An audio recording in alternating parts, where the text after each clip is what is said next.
Saludos amigos, gracias por la amabilidad de la compañía. Soy Cristino del Castillo y me complace darles la más cordial bienvenida. La incursión de tropas ucranianas en el territorio de Rusia no es un evento más dentro de la guerra. Representa una importante escalada dentro de ese conflicto. Y yo diría que el tan temido choque directo entre Rusia y la OTAN ya comenzó. Ese razonamiento se lo escuché yo a un joven analista que tiene un canal de YouTube. Me disculpo porque no retuve el nombre. Escuché su análisis de una forma casual y creo que tiene toda la razón. Por algo muy sencillo.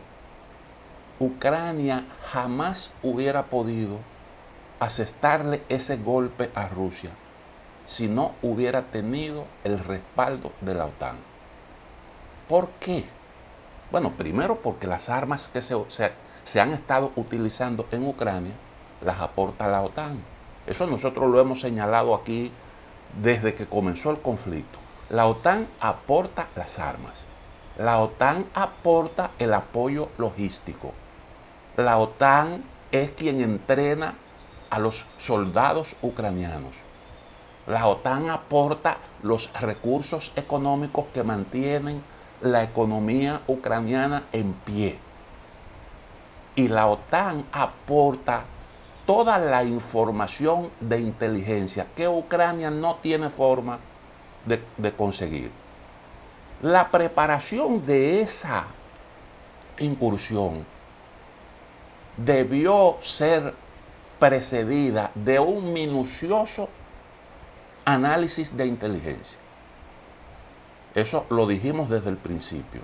¿Por qué? Bueno, porque usted tenía que detectar antes de embarcarse en una aventura de ese tipo el punto débil que permitiera que ocurriera lo que ocurrió. Y eso se consigue con información de inteligencia. Usted no entra al territorio enemigo si no tiene la certeza de que existe la posibilidad de éxito, de que hay una brecha que se puede aprovechar. Recuerden ustedes que Ucrania inició una ofensiva contra Rusia el 5 de junio del año pasado y atacó en distintas direcciones, pero con un objetivo claro, que era cortar el frente ruso en dos partes, atacando en dirección a la parte sur, por ahí por Melitopol, como una forma de acercarse a Ucrania, a Crimea, tener la posibilidad de asediar Crimea, de evitar el suministro, cortar el suministro de apoyo a Crimea y entonces forzar una negociación con Rusia que le permitiera a Ucrania recuperar el territorio que le había arrebatado Rusia. Ese era el plan. Incluso eso se anunció, previamente se anunció. El objetivo nuestro es este y la ofensiva va a comenzar en tal fecha. Todo eso se dijo públicamente. En este caso no ocurrió así. El objetivo no es usted doblegar a Rusia en su territorio, porque es algo realmente imposible. Ahí habían metas muy puntuales, muy específicas. Sobre todo, lo dijimos en el primer comentario sobre este hecho, estaba la planta nuclear de Kursk. Y también habían otros objetivos importantes, como la estación de medición de gas, a través de la cual se despacha todo el gas ruso con destino a Europa. Y eso hubiesen sido importantes trofeos en manos de Ucrania, que le hubiera permitido entrar en una negociación con ciertas posibilidades de éxito, aunque hay que anotar con respecto a esto algunas cosas importantes. Ahora, yo digo que lo que se ha producido en Kursk lo cambia todo. Recuerden ustedes, ya había comenzado, Ucrania comenzó hace un tiempo a hablar de paz. Y eso tenía que ver mucho con el curso del conflicto. Ucrania estaba perdiendo terreno todos los días, y muchas pérdidas. Y entonces, eso presagiaba un desenlace del conflicto en medio de un proceso electoral en Estados Unidos, que no convenía desde el punto de vista político, porque una de las cosas, de los argumentos de campaña de Donald Trump, es que ese conflicto ha sido mal gestionado, el conflicto con Rusia. Y él dice, yo acabaría eso antes incluso de tomar posesión, porque eso es el producto de errores que se han estado cometiendo allí. Por tanto, un desenlace como ese que se preveía desde el punto de vista electoral hubiese sido un enorme fracaso. Eso por un lado. Por el otro, un ataque de este tipo en territorio ruso, estamos hablando de que una potencia nuclear ha sido atacada en su propio territorio. Eso es una escalada que prevé otras situaciones muy difíciles, muy complicadas para Rusia en caso de que no se produzca una respuesta adecuada. Eso lo dijo Vladimir Putin. Tendrán la respuesta adecuada. ¿Y cuál sería la respuesta adecuada? Pregunto yo, después de usted ser atacado en su propio territorio. Bueno, la respuesta adecuada es que si tú decidiste incursionar en territorio mío, entonces yo tengo necesariamente que evitar que tú des el siguiente paso. Porque fíjense una cosa, este ataque se llevó a cabo sin apoyo aéreo. Sin apoyo aéreo, a pesar de que los primeros F-16 ya están en territorio ucraniano. Y se está hablando de que Ucrania debería contratar para pilotar esos aviones a pilotos entrenados en cualquier parte, en cualquier país de la OTAN. Hay pilotos retirados que pudieran ser contratados, porque los pilotos ucranianos no han tenido tiempo para recibir el entrenamiento correspondiente para manejar un avión de ese tipo. Que por demás hay que decir que poner en el aire un avión F-16 conlleva el apoyo de un numeroso personal técnico altamente capacitado para que esos aviones puedan realizar su labor. Y eso Ucrania no lo tiene, y sería un nuevo nivel de involucramiento de la OTAN en ese conflicto. Ese sería uno de los siguientes pasos. Y el suministro de armas de mayor alcance y de mayor poder. Porque la estrategia de la OTAN ha sido irse involucrando paulatinamente. Y fíjense ya por dónde va la cosa. Recuerden ustedes, primero hubo la discusión de si suministrarle o no armas pesadas a Ucrania, los tanques de guerra y esas cosas. Y entonces fueron involucrándose paulatinamente hasta que no hace mucho le suministraron misiles de mayor alcance a Ucrania y le autorizaron atacar el territorio ruso. Luego aquí ha habido un involucramiento paulatino y ya se produjo ese ataque que sin lugar a dudas tiene el respaldo de la OTAN y puede ser calificado como un ataque de la OTAN. Porque además de esto, los efectivos militares que fueron trasladados, que fueron asignados al cumplimiento de esa misión, fueron transferidos desde la frontera con Bielorrusia. ¿Y quién sustituyó a los militares en la zona fronteriza con Bielorrusia? Mercenarios de la OTAN. Mercenarios de la OTAN. Y es una manera de usted hacer aporte. Bueno, no morirán soldados de la OTAN, por lo menos en grandes cantidades, en esa incursión. Nos limitamos a apoyar con cierto personal capacitado en la dirección de una operación de este tipo. Los rusos han dicho que ahí han muerto oficiales de la Legión extranjera, que no se puede realmente descartar. Y esa es una forma de involucramiento directo en esa operación. Eso coloca a Vladimir Putin ante una disyuntiva. Los rusos conocen muy bien el pensamiento de Lenin. Y Lenin decía, a la guerra usted no puede jugar.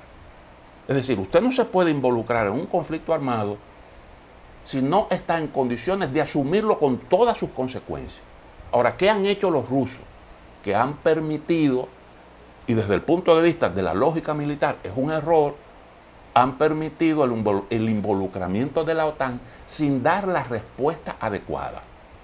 Bueno, la OTAN ha estado preparando a la opinión pública, estamos ante la inminencia de un ataque de Rusia, se puede eso producir en cualquier momento y estamos dispuestos a ir a la guerra, como una forma de disuadir, si se quiere, a Putin. Y Putin ha cometido el error de no dar la respuesta adecuada y no dejar ver la disposición de Rusia de dar respuesta contundente.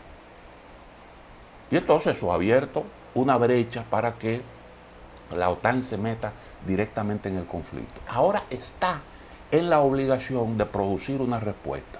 Por tanto, el riesgo, el peligro de que esto siga escalando es grande, muy grande, probablemente inevitable, salvo que Rusia pueda rápidamente controlar la ofensiva ucraniana. En ese caso, entonces, eso se convertiría en el cementerio del ejército de Ucrania. ¿Por qué? Bueno, porque ahí Ucrania ha puesto en esa operación, ha involucrado una cantidad de fuerza que si eso fracasa, si esas fuerzas son destruidas en territorio ruso, entonces quedaría en una situación de vulnerabilidad enorme. Porque es como dicen, el que ataca pierde fuerza. Y si usted en una operación fallida invierte una cantidad de recursos como esa que se involucró en la incursión en Kursk, estando bajo asedio en otros puntos, en casi todos los puntos de la línea de contacto, entonces el riesgo es realmente enorme. Ahora hay otra situación, y es que esto puede incluso impactar en Oriente Medio. Yo digo que no se puede descartar el uso de armas nucleares tácticas. Ese es un recurso que está ahí, que lo tiene disponible Rusia. Y alguna respuesta contundente tendrá que dar. Cuando Putin dijo, esto es una provocación, ¿a qué él se estaba refiriendo? ¿A qué él se estaba refiriendo? Él está diciendo, es una provocación porque nosotros tenemos con qué responder. Y de mala manera. Tenemos con qué responder. Y no es verdad que nosotros vamos a permitir que el enemigo penetre como Pedro por su casa en territorio ruso. A lo mejor la provocación consistiría en forzar a Rusia a utilizar armas nucleares tácticas. Y eso políticamente tendría una gran repercusión en todo Occidente, en el mundo entero. Y políticamente sería beneficioso para las pretensiones del Partido Demócrata en Estados Unidos de seguir al frente de los destinos de la nación. Ahora decía, esto puede impactar también en Oriente Medio. ¿Por qué? Bueno, porque ya hay un portavoz del Departamento de Estado que está advirtiéndole a Irán que en caso de transferirle misiles balísticos a Rusia, que se atenga a las consecuencias, que la reacción será rápida y contundente. Eso dijo ese portavoz del Departamento de Estado. Porque dijo que el gobierno de Estados Unidos tiene información de que Irán estaba haciendo todos los preparativos para el envío de esos misiles balísticos a Rusia. Y en el contexto de Oriente Medio, eso implicaría, un ataque a Irán implicaría una tremenda escalada en toda la región. Bueno, se está esperando ahora la respuesta de Irán al asesinato, a la muerte en territorio iraní, en Teherán concretamente, del líder de Hamas. Que eso se ha definido como una agresión contra Irán porque se produjo en el territorio un ataque militar en el territorio iraní. Y se está esperando la respuesta, lo cual puede traer gravísimas consecuencias. Este es un episodio más. Esa advertencia tiene un significado especial. Irán se ha convertido en un aliado firme de Rusia. Firme, porque Irán le ha estado suministrando drones a Rusia. Una de las debilidades que tenía Rusia al comienzo de la guerra era que no disponía de drones. Le ha tomado tiempo desarrollar la industria de fabricación de esos artefactos militares. Quien le suministró los primeros drones fue Irán. Y tengo entendido que también la tecnología para su fabricación. Entonces, Rusia está en deuda con Irán. Irán es un país en el contexto de Oriente Medio que tiene mucha estabilidad política. Y no descarto que haya que en este ambiente propicio para la proliferación de las armas nucleares, Irán salga con el control, con la posesión de armas de este tipo. No lo dudo, porque sería la mejor forma de disuadir cualquier ataque contra Irán. Y los iraníes están detrás de eso desde hace mucho tiempo. Y los israelíes lo saben, y lo que han planteado es, frente a eso, atacar las instalaciones nucleares de Irán. De hecho, ya Israel lo ha hecho porque ha tratado y ha eliminado científicos ucranianos que han estado trabajando en ese proyecto. Y la posición de Israel es: no lo permitiremos nunca.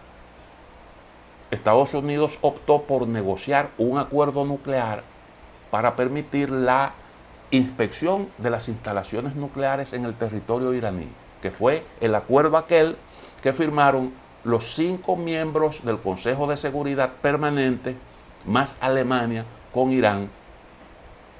Y en eso jugó un rol importante Rusia, que fue el país que jugó un papel estelar como interlocutor válido con Irán.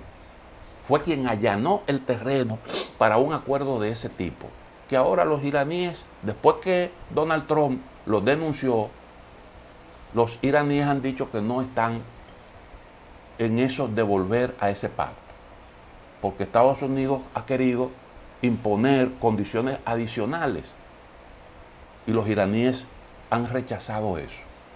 Pero además ya Irán no es el mismo país de aquel entonces. Ha tenido algunos avances y ha encontrado formas de contrarrestar las sanciones que le impusieron. Bueno, pues esa situación de Oriente Medio también es susceptible de incidir en el curso de la campaña electoral en Estados Unidos. Usted no puede desconectar la política exterior de Estados Unidos, de su realidad política interna. Y entonces el riesgo de que haya una escalada en esos dos puntos calientes del planeta es sumamente alto. Y déjenme decirle una cosa, yo me temo que nos estamos metiendo en un camino que no tiene marcha atrás. Lamentablemente, eso puede tener consecuencias muy graves para todo el mundo.